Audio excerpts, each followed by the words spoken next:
Catecismo de la Iglesia Católica.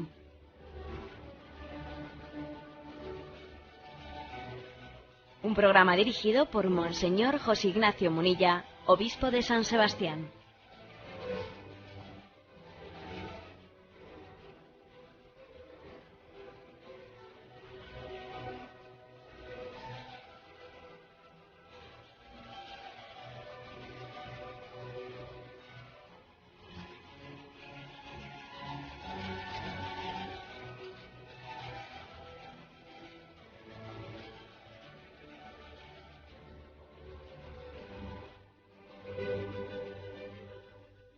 Un cordial saludo a todos los oyentes de Radio María.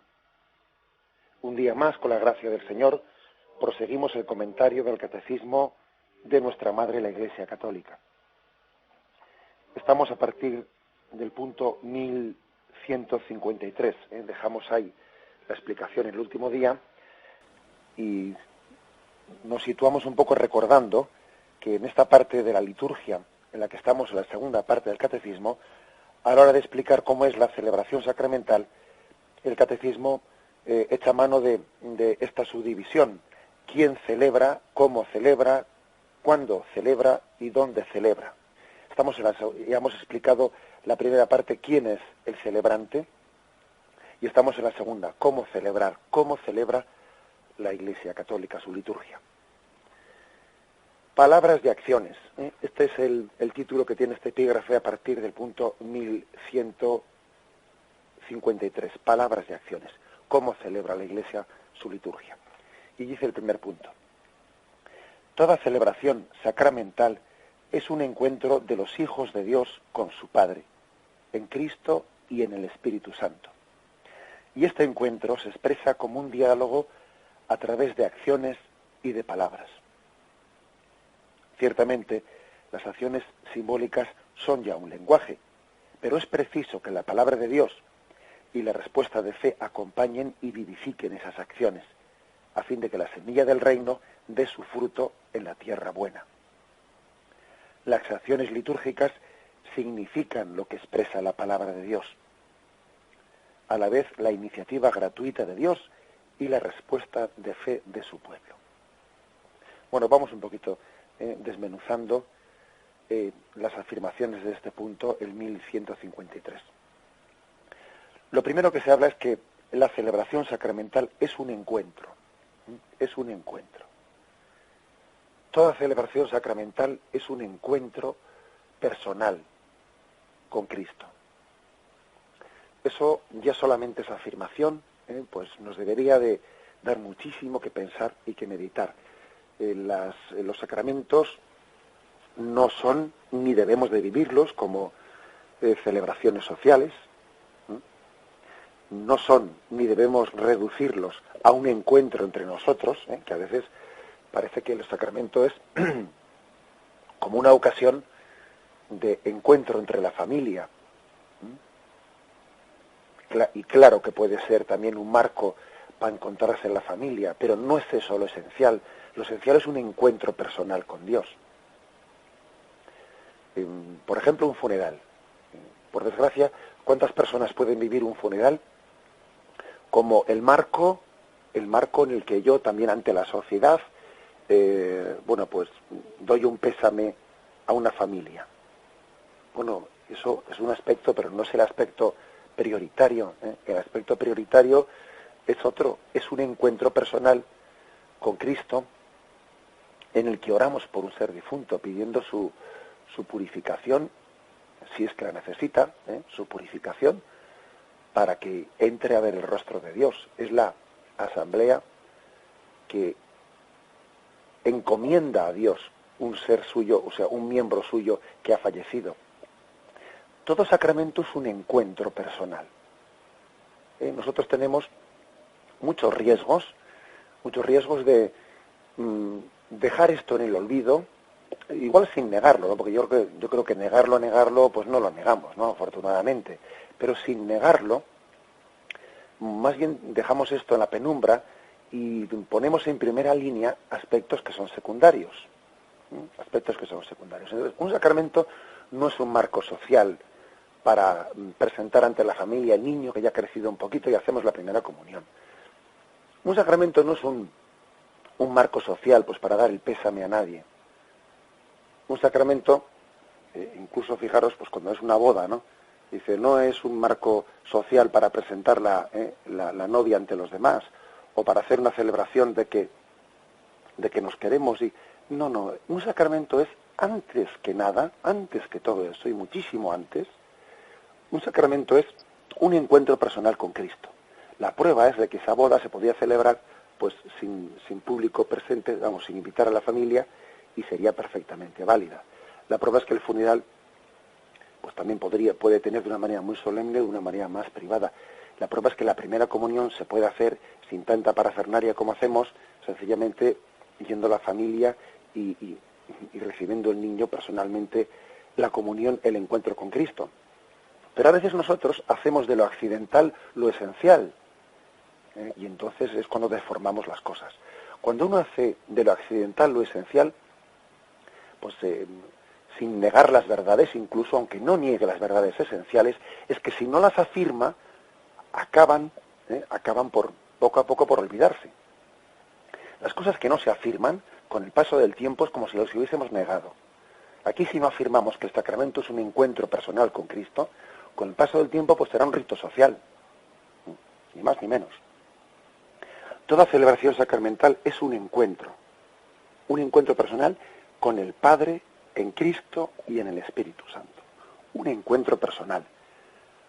A imagen de lo que ocurrió, por ejemplo, con los discípulos de Emaús, que se encontraron personalmente con Jesucristo al partir el pan. Bueno, esa es la imagen de lo que es un sacramento, un encuentro personal. Bien, ¿cómo tiene lugar, no, este encuentro personal?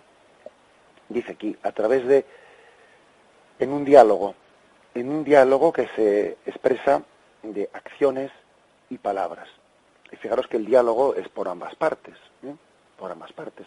Decíamos recientemente que no nos gustaba, ¿no?, pues esa expresión de voy a oír misa, porque la expresión oír misa no sugiere precisamente un diálogo, sugiere un monólogo. Y no, nosotros en la celebración litúrgica tenemos un diálogo, y no vamos a oír misa, vamos a celebrar la misa. Y en esa celebración hay un diálogo con Dios Padre en Cristo y en el Espíritu Santo, a través de dos cosas, de acciones y de palabras. A través de acciones y de palabras tiene lugar ese diálogo y ese encuentro personal. Bueno, aquí, dando un paso más, el Catecismo nos dice que ciertamente esas acciones simbólicas que tienen lugar, ¿no?, pues en la liturgia, que está llena de simbolismos, pues que van desde la forma en la que el sacerdote pone sus posturas, desde los signos que él hace, besar un altar, etcétera, etcétera, lleno de simbolismos, ¿no? Un bautismo, la Eucaristía, lo que fuere. Desde acciones simbólicas, también hasta el lenguaje. Las acciones simbólicas son ya un lenguaje, eso quiere decir en primer lugar, es una forma de hablar. Los símbolos también hablan. Los símbolos están a su manera, no con palabras, pero también están expresando, están simbolizando. La prueba es que también nosotros, en la vida civil, pues en nuestra vida también tenemos símbolos que hablan, que son una bandera, que son los signos de circulación, etcétera. Es decir, hay signos que son un lenguaje, una forma de expresión. Ahora bien, aquí lo que dice el Catecismo es que esas acciones simbólicas, que son un lenguaje, no es un lenguaje pleno o suficiente por sí mismo, sino que también necesitan de la palabra para tener toda su fuerza. Los signos de la liturgia tienen toda su fuerza también por la palabra que los expresa. Jesús hizo signos, pero acompañados de palabras. Dice el Evangelio cómo escupía en el suelo, hacía barro, con el barro untaba en los ojos, y eso era todo un signo, no todo un signo, pero ese era un signo acompañado de la palabra de Cristo. Y Cristo le decía, ve y lávate, que se haga según tu fe, etcétera, etcétera. Preséntate ante el sacerdote. Es decir, le decía palabras, o le decía, por ejemplo, a aquel sordomudo, ábrete, efetá, y era no únicamente el signo de Jesús que le tocaba, pues en este caso concreto le tocaba el oído y la lengua, sino que también pronunciaba una palabra, efetá, ábrete. Los sacramentos no son solo acciones simbólicas, sino que esas acciones simbólicas son iluminadas por palabras y por la propia respuesta de fe de la asamblea. Y de esa manera, entre las acciones simbólicas y la palabra de Cristo y nuestra respuesta de fe, pues entonces es un lenguaje maravilloso, ¿no? Un lenguaje de plena expresión del misterio de Dios. Hay que decir una cosa, si me permitís, un pequeño excursus, ¿no? Y es que hoy en día a veces nos olvidamos de que la revelación de Dios a nosotros no solo ha tenido lugar a través de acciones, sino también a través de palabra, de la palabra. Y hay que tener un equilibrio entre las dos cosas. Quizás en el momento actual, yo creo que no es que sobrevaloremos, no, en absoluto, no sobrevaloremos las acciones, pero igual infravaloramos la palabra, la infravaloramos.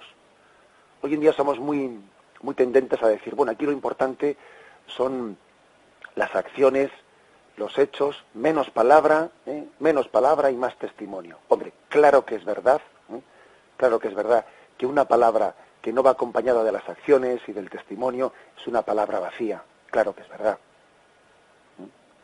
Acordaros de aquello que decía pues la carta de Santiago, enséñame tu fe sin obras y yo por las obras te probaré mi fe. Y eso es verdad.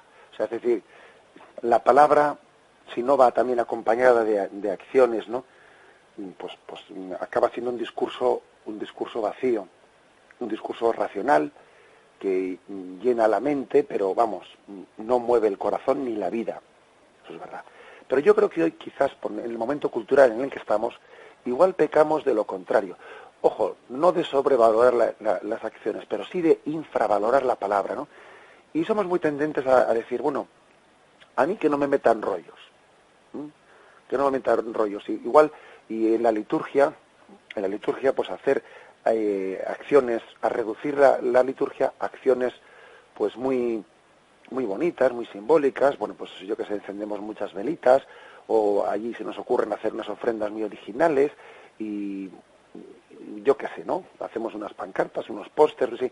Pero yo creo que tendemos a infravalorar la palabra, y tengamos en cuenta que la palabra da la fuerza y el significado de los signos. Si no, los signos pueden llegar a ser un poquito de teatro, si no están convenientemente iluminados por la palabra. Si no están convenientemente iluminados por la palabra. Al contrario, pues uno podría reducir pues la liturgia, ¿cómo diríamos? Pues eso, a una especie de pequeño espectáculo de luz y de color, de música de fondo, encendemos una vela, la paseamos, la apagamos, subimos, bajamos. Sí, vamos a ver, eso puede ser, podríamos caer, ¿no?, en el extremo de hacer un espectáculo estético muy bonito, si no tenemos el debido equilibrio con la palabra. La palabra ilumina los signos y explica su más profundo sentido. Y es verdad también que esas acciones por lo que hacen es hacer que la palabra no sea un discurso teórico, sino también que la palabra pues se traduzca en la vida. En resumen, pues que aquí nos dice el punto del catecismo que tiene que haber un conveniente equilibrio en la liturgia, entre acciones simbólicas y palabra, la palabra de Dios que ilumina las acciones. Y eso siempre pues ha sido hecho. También en el Antiguo Testamento había lo que se llamaban signos proféticos. Por ejemplo, un profeta, eso lo vemos en Jeremías, ¿no? Va ante la plaza, la plaza pública del pueblo, donde estaban reunidos allí todos los principales, charlando y hablando, y él llega allí con un cántaro, ante ellos, lo rompe en el suelo, y todo el mundo dice, ¿qué hace este? Y entonces Jeremías comienza diciendo, así dice Yahvé, así haré con vosotros, os dividiré, es decir, los mismos profetas utilizaban de el símbolo y luego de la palabra para explicar el símbolo. También hay otro pasaje del Antiguo Testamento en el que el profeta aparece con un yugo cargando con él en su cuello. Llega allí y entonces ante los demás coge el yugo, lo tira al suelo y dice: así era Yahvé, quitará de vosotros el yugo y os liberará. Es decir, hay acciones simbólicas acompañadas de la palabra que ilumina el sentido de esa acción simbólica. Las acciones litúrgicas, pues, significan lo que expresa la palabra de Dios, y la palabra de Dios explican lo que las acciones litúrgicas han significado. Hay que decir que, como dice pues esta palabra de Cristo, lo que Dios ha unido, que no lo separe el hombre. Pues eso también se puede aplicar no solo al hombre y la mujer en el matrimonio, sino también al símbolo y a la palabra. El símbolo y la palabra, el signo y la palabra, las dos las realizó Jesucristo, y nosotros pues tenemos también que utilizar las dos para comunicarnos. La palabra acompañada del signo, el signo acompañado de la palabra. ¿Qué es lo que significan? Dice aquí, dos cosas. Entre palabra y acciones simbólicas se expresa la iniciativa gratuita de Dios, al mismo tiempo que la respuesta de fe por parte nuestra. Dios tiene toda la iniciativa en su comunicación hacia nosotros. La iniciativa es de Dios, pero quiere suscitar una respuesta viva, ¿no? No quiere tener por parte de nosotros pues un escuchar pasivo, como quien oye misa, ¿no? Como permitidme que vuelva a insistir en eso, como quien oye misa. No. Quiere suscitar una respuesta positiva, como quien participa, como quien responde, como quien hace el eco de la palabra, y la palabra ha sido escuchada y ahora tiene un eco en nosotros, y ese eco da una respuesta. Fijaros cuando uno está ante un valle y pega un grito, y parece que el valle le devuelve el grito, ¿no?, con ese eco retardado. Algo así debe de ocurrir entre nosotros y Dios. Dios tiene la iniciativa, Él es el que da ese grito de amor, pero luego nosotros debemos devolverle el eco, ese eco que vuelve del valle y parece que está repitiendo la palabra que había sido lanzada. La liturgia, con sus acciones y con sus palabras, en primer lugar, es la iniciativa de Dios que se lanza, y luego, si está bien escuchada, hay un eco que le vuelve a Dios. Ese eco es la participación activa, ese eco es la respuesta que provoca en nosotros la palabra de Dios. Bien, vamos a reflexionar brevemente sobre esto y continuamos enseguida.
El punto 1154 dice así: la liturgia de la palabra es parte integrante de las celebraciones sacramentales. Para nutrir la fe de los fieles, los signos de la palabra de Dios deben ser puestos de relieve. El libro de la palabra, leccionario o evangeliario, su veneración, procesión, incienso, luz. El lugar de su anuncio, ambón, su lectura audible e inteligible, la homilía del ministro, la cual prolonga su proclamación, y las respuestas de la asamblea, aclamaciones, salmos de meditación, letanías, confesión de fe. Bien, la liturgia de la palabra, estamos dentro de esta parte en concreto. Ahora, después que ha dicho que la liturgia tiene palabras y acciones, ahora se centra en la liturgia de la palabra. Dice que es una parte integrante de la celebración sacramental. O sea que no es algo accidental, añadido, es una parte integrante.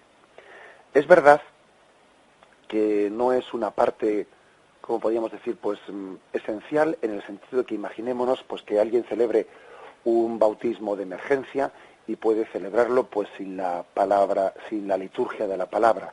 Hace directamente el bautismo sin haber leído las lecturas.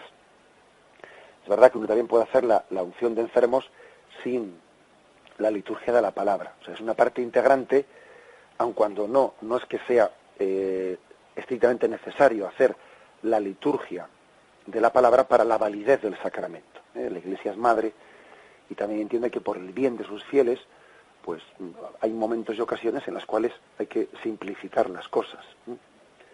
Entonces, en función de ese bien espiritual de las almas, bueno, pues eso la Iglesia lo permite. Ahora bien, aunque lo permita en esas ocasiones un poco excepcionales, tampoco hay que hacer de la excepcionalidad pues la forma ordinaria. No, señor, si lo ordinario es que la liturgia de la palabra también integre los sacramentos. Y antes de celebrar el sacramento se haya leído la palabra de Dios y se haya iluminado lo que vamos a celebrar, se haya comentado, etcétera, etcétera. Esto, la verdad es que también es un toque de atención para muchos de nosotros, los sacerdotes, porque si uno coge el ritual de los sacramentos, pues dice, por ejemplo, el sacramento de la confesión.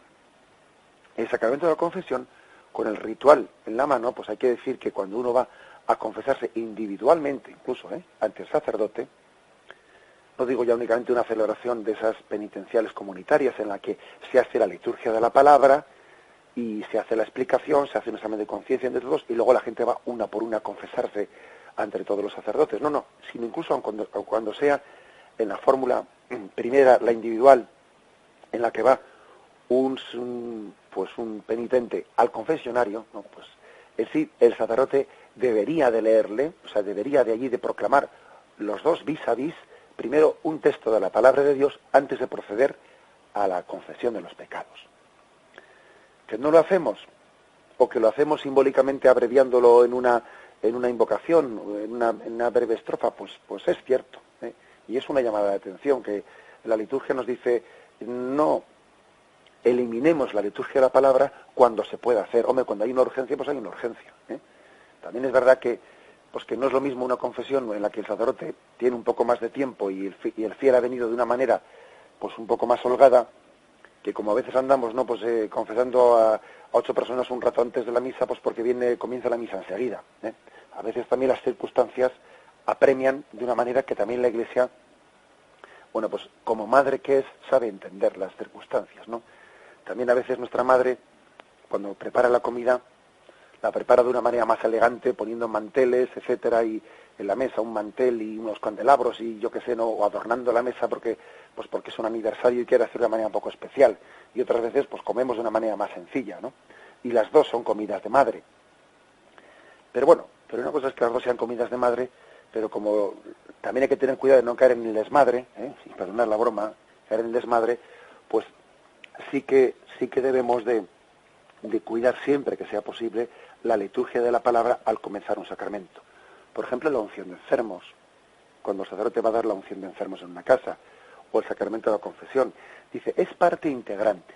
Aun cuando, como digo, pues hombre, no habrá circunstancias, pues por ejemplo, si un bautismo pues se celebra después de la Santa Misa, hombre, si todos los participantes de ese bautismo han estado en la misa precedente, pues el sacerdote puede entender, bueno, estos han estado todos en la misa y han escuchado la liturgia de la palabra, han escuchado la homilía, pues vamos a hacer ahora una lectura del Evangelio más breve, porque bueno, pues que igual sería excesivo si todos han estado en la Santa Misa y el bautismo tiene lugar después, en volver a hacer otra liturgia de la palabra con predicación extensa, etcétera, pues igual sería un poco, imprudente. Siempre también hay una capacidad de adaptar las cosas.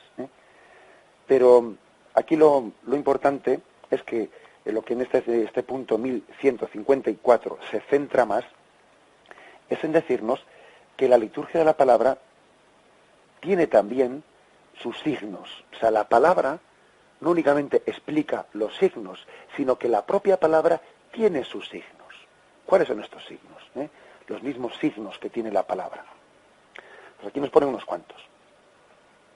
El mismo libro de la palabra, el leccionario o el evangeliario, que es la palabra puede ser leída desde una Biblia, pero no suele ser lo más común, porque la Biblia, como es normal, pues está, primero, que es una letra muy pequeñita.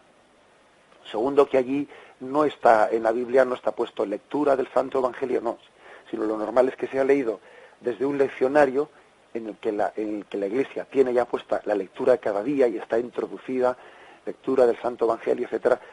Eso es el leccionario.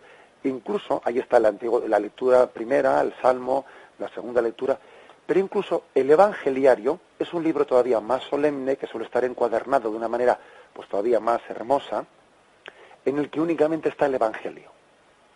¿Por qué se hace un Evangeliario? Bueno, pues para simbolizar, para destacar con ello, pues que el Evangelio es la parte esencial de la liturgia de la palabra. Igual que la consagración es la parte, el corazón de la liturgia de la Eucaristía, pues también el Evangelio es el corazón de la liturgia de la palabra. Y entonces, a veces se edita, pues no ya únicamente el leccionario, sino el evangeliario, que después de que alguien ha leído en el leccionario la primera lectura, el Salmo, la segunda lectura, se retira el leccionario y se lleva el evangeliario en procesión, ahora vamos a explicar eso, pues ante el pueblo. O sea, la Iglesia también, incluso en la edición de sus libros, trata con un respeto especial a la palabra de Dios. Lo trata con un respeto especial, especialmente durante la celebración litúrgica, pero incluso también después, en la manera en que ese leccionario igual es expuesto ante los demás, pues incluso enseñándolo, poniéndole la cinta. Hay que decir que también eso es pedagógico. La propia palabra tiene sus signos. Igual a veces podemos cometer errores, ¿no? Que a veces yo he observado que después de que estamos haciendo pues una procesión en la que incensamos el leccionario, el evangeliario, y lo llevamos solemnemente y lo hemos editado, a veces después ocurre que resulta que en la parroquia se va, pongo un ejemplo, que en la parroquia se va a dar una charla y alguien ha traído una máquina de filminas para hacer una proyección, y resulta que como la máquina de filminas hay que subirla un poco porque no calza bien, le ponemos en la máquina para calzarla, para subirla, pues el evangeliario o el leccionario, la Biblia, para que sirva de libro para calzar eso. Y uno dice, hombre, no sé si está muy bien hecho, que utilicemos la Biblia así para calzar eso, o para subir un poco la banqueta que queda baja y le pongo abajo el evangeliario para... Bueno, esas pequeñas cosas que evidentemente no están hechas con una intención de falta de respeto a la palabra de Dios, pues también deberíamos de cuidarlas, ¿no? Porque aunque no haya intención de falta de respeto, es bastante contradictorio que estemos solemnizando, ¿no? Solemnizando la palabra de Dios a través del leccionario y del evangeliario y llevándolo en procesión, y luego ese libro lo utilicemos de cualquier manera, ¿no? Y, hombre, no decimos que haya que hacer una genuflexión delante de él, como si fuese el sagrario, pues no, pero sí que es verdad que también los católicos igual no le hemos dado el suficiente realce, y el Concilio Vaticano II lo ha recuperado mucho a los símbolos de la palabra, que ha sido más cuidada igual esa simbología en el mundo protestante.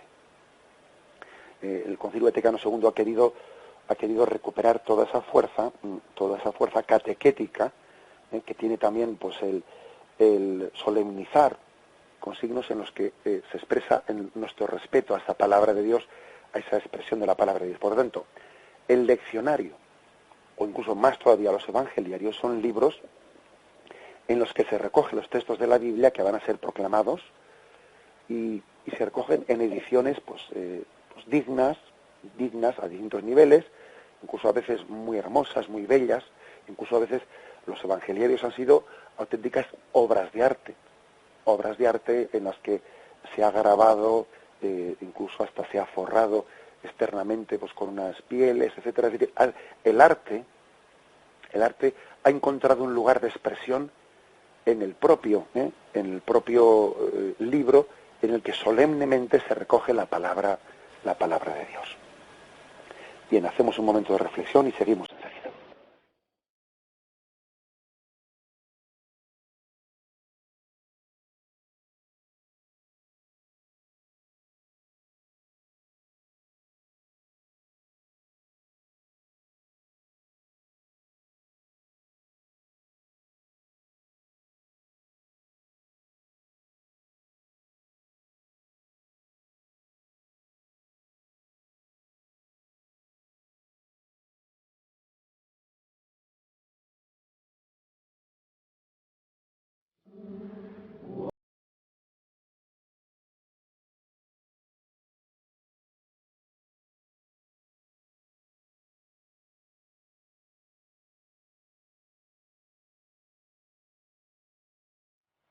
El punto 1154 continúa también después que ha dicho pues cómo la palabra de Dios tiene sus signos, ha dicho uno de ellos es el propio libro, el leccionario evangelio. Otro, su veneración, que a veces de una manera muy sencilla, pues cuando celebramos la misa de una manera menos solemne, pues también se debe de venerar pues ese leccionario evangeliario dándole un beso después de haberlo proclamado. En las celebraciones más solemnes se hace incluso con la procesión, se lleva en procesión hasta el ambón, se lleva en procesión el libro, el evangeliario, el leccionario, se lleva en procesión, se inciensa al llegar allí. Hay dos acólitos que sostiene cada uno de ellos un cirio, se colocan los dos cirios a ambos lados de ese ambón en el que se coloca el evangeliario. Esas dos velas encendidas que acompañan en procesión y que están a ambos lados de ese momento solemne en el que es proclamada la palabra de Dios, esas dos velas significan la luz. Lámpara es tu palabra para mis pasos, luz en mi sendero. Esas dos velas nos están recordando que la palabra de Dios está iluminando nuestra vida. Que esa palabra es luz, no es pura palabra, no es una palabra racional que viene a dar un discursito. No, es que es luz para mí. Está dicha para iluminar mis oscuridades. Por eso se lleva en procesión el evangeliario, el leccionario se lleva en procesión acompañado de dos velas y se incensa. El incensar, ¿no? Significa pues una veneración, es un caer en cuenta de la especial presencia que tiene Dios, el Espíritu Santo, en esa palabra. Ese humo del incienso nos sugiere misterio, presencia de Dios. Si el incienso también fue ofrecido, ¿no?, por aquellos magos de Oriente, aquel niño que había nacido, ahora el incienso es quemado también ante esa palabra porque descubrimos al mismo que al quien los magos adoraron allí nacido en Belén, le descubrimos también aquí presente en esa palabra. Es su palabra, la palabra de aquel niño recién nacido a quien adoraron, esa es la palabra que estamos proclamando. Entonces la incensamos, porque además fijaros que incensamos el Evangelio. O sea, no se incensa el Antiguo Testamento, incensamos la palabra de Cristo. Incensamos al Cristo glorioso que nos está hablando en este momento a través de esa palabra. Después son gestos exteriores de veneración. Cuando es el obispo el que preside, se le retorna solemnemente pues ese evangeliario hasta el obispo, y él besa ese libro como otro signo más de veneración. O sea que la palabra de Dios ilumina los signos de la liturgia, pero incluso tiene hasta sus propios signos la palabra de Dios, para ser todavía más expresiva. El siguiente punto dice aquí, en lugar de su anuncio, el ambón. Bueno, pues el ambón es uno de los dos lugares principales, ¿no?, de la liturgia. Digamos que hay tres puntos principales en el presbiterio, ¿no?, para celebrar la Santa Misa, que son la sede desde la que el sacerdote preside la celebración, la sede, el ambón desde el que se proclama la palabra y el altar. Son las tres partes principales. Digamos que de las tres misiones que tiene el celebrante, que son de sacerdote, profeta y rey, cada una de esas tres está simbolizada por uno de estos tres puntos litúrgicos: sacerdote, profeta y rey. La sede desde la que el sacerdote preside la liturgia, que siempre es un asiento más solemne, esa sede está todavía remarcando más la naturaleza real. El sacerdote simboliza a Cristo Rey, a Cristo cabeza, que preside el cuerpo místico. Decimos también profeta, el ambón, desde donde se proclama la palabra, desde donde el sacerdote luego la explica, remarca ese profetismo. Y sacerdote está remarcado, la función de sacerdote, del que ofrece el sacrificio, está remarcado por el altar. Con lo cual, sacerdote, profeta y rey, esas tres, digamos, características que tenemos todos los bautizados, ¿no? Pero también el sacerdote que por el sacramento del orden preside la liturgia, esas tres están remarcadas en esos tres puntos litúrgicos: en la sede, donde el sacerdote se sienta y preside, rey; en el ambón, donde se proclama la palabra y se explica, profeta; y en el altar, donde se pone las ofrendas y se ofrece el sacrificio, sacerdote, profeta y rey. El ambón es un lugar también importante, porque, como dice aquel episodio de Lucas en el que se narra el encuentro de Jesús con los discípulos de Emaús, aquel encuentro tuvo dos partes: la primera parte en la que Jesús les explicó la palabra, y la segunda parte donde se sentaron en torno a la mesa y les abrió los ojos al partir el pan. La primera parte es pues en la mesa de la palabra, donde es el ambón que simboliza aquel momento en el que Jesús acompañaba a los discípulos de Emaús y les iba explicando la Escritura, y a ellos poco a poco les iba ardiendo el corazón. El ambón pues es un lugar especial que tiene todo su simbolismo. Añade aquí su lectura audible e inteligible. Pues qué importante es esto, ¿no? Qué importante es que le demos importancia, o sea, que remarquemos pues el proclamar bien la palabra de Dios, porque a veces, bueno, pues puede ocurrir que uno allí la entienda, permitiendo un comentario. A veces ocurre que algunas personas que no tienen un don especial para la lectura, pues les gusta muchísimo leer en público y no lo hacen bien, porque no tienen ese don especial. Y al mismo tiempo ocurre que personas que tienen un gran don para leer y proclamar la palabra, a esas no les gusta leer. Y dicen, no, pero ¿cómo son las cosas, no?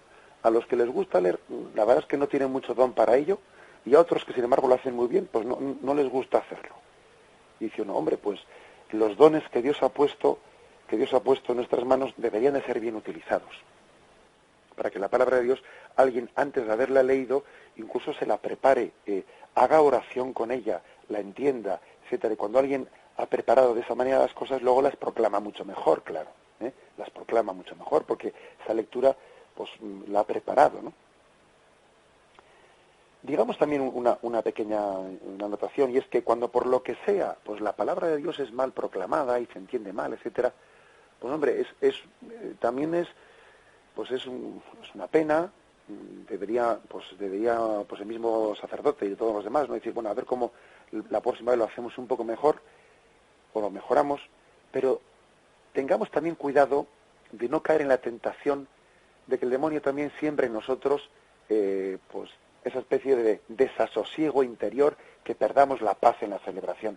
Porque a veces observo yo que con motivo de esto, ¿no?, de que una cosa está mal celebrada, puede venir la tentación de desasosegarnos, perder la paz, y a partir de ahí ya uno ya dice, qué chapuza, no sé qué. Y entonces interiormente ya se ha quemado y ya, aunque sea deficientemente proclamada, ojo, es palabra de Dios. No nos quedemos ahora en los signos externos de de que lo ha hecho bien, lo ha hecho mal, lo podía haber hecho mejor el otro. Ahora no te pierdas en esos detalles, que una vez que ya lo estamos haciendo, ahora no es momento de perder la paz pensando en eso. O sea que, al mismo tiempo que digo que hay que intentar hacerlo bien, también digo, ojo con que si se hace mal o se hace deficientemente, no perdamos la paz y dejemos de pensar en lo esencial. Eso también, digámoslo así. Porque incluso el demonio lo que puede estar es en cualquier momento intentando quitarnos, ¿no?, pues el fruto de esa palabra. Luego, aunque esa palabra sea deficientemente proclamada, es palabra de Dios que tiene capacidad de ser eficaz si tú le abres el corazón, aunque el que la haya proclamado haya tartamudeado y le haya costado terminar un montón. O sea, si tú abres el corazón a esa palabra, es palabra de vida, también digámoslo así. Bien, dice que también hay otros signos, las mismas respuestas de la asamblea, las aclamaciones, las palabras de respuesta, las letanías, la confesión de fe, el credo. Fijaros que decimos salmo responsorial. Antes hemos hablado del eco de la palabra, que cuando Dios habla, la iniciativa es suya, pero es como si uno pega un grito en el valle y luego se le devuelve el eco. Ese es el salmo responsorial, es el eco que le llega a Dios como respuesta nuestra. Pero además hay una cosa, que el salmo responsorial lo hacemos no con palabras nuestras, sino con palabra de Dios. Cogemos un versículo y se lo repetimos a Dios. Es la respuesta que provoca en nosotros lo que hemos escuchado. Exactamente igual que el eco, porque el eco es con la misma palabra que ha sido dicha se le responde a Dios. El que pega un grito escucha su propia voz como respuesta. Eso mismo pasa con el Señor. Dios nos habla y el salmo responsorial, que es su propia palabra, es el eco de respuesta que le llega a Dios. Pues eso, también hay que decir que tienen una gran fuerza de signo, pues tienen pues las aclamaciones, las respuestas vivas, que la asamblea allí hace, ¿no? Pues dichas con el corazón, no con un tono mortecino, con tu espíritu. Bueno, pues es que hay que decir que uno puede, la manera de responder puede estar casi sugiriendo ya rutina. Y tenemos que responder poniendo el corazón en nuestras palabras. Bien, termino con el último punto, 1155. La palabra y la acción litúrgica, indisociables en cuanto a signos y enseñanza, lo son también en cuanto que realizan lo que significan.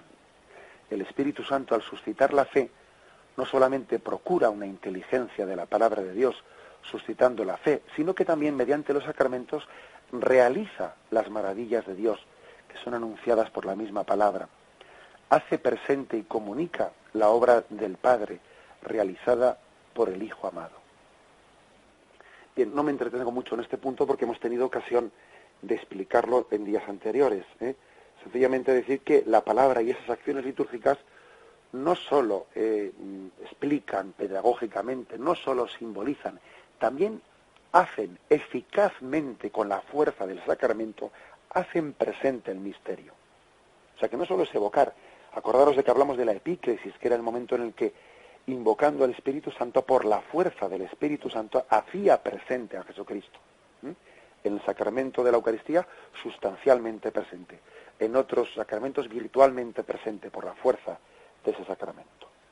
Pero el momento de la epíclesis es el momento en el que pasamos de la evocación, del símbolo, a la realidad, o sea, a la presencia real, bien sea sustancial o bien sea virtual, de esa fuerza de Cristo.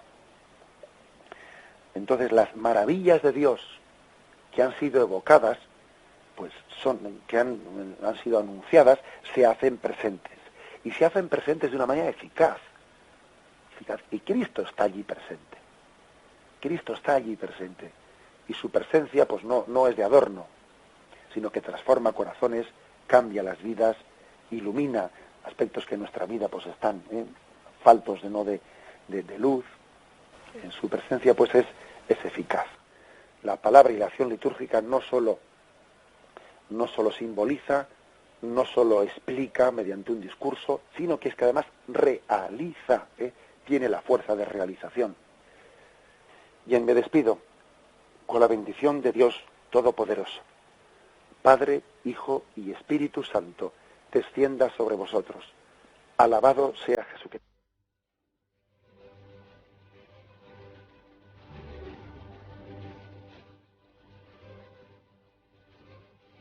Finaliza el Catecismo de la Iglesia Católica, un programa dirigido por Monseñor José Ignacio Munilla, obispo de San Sebastián.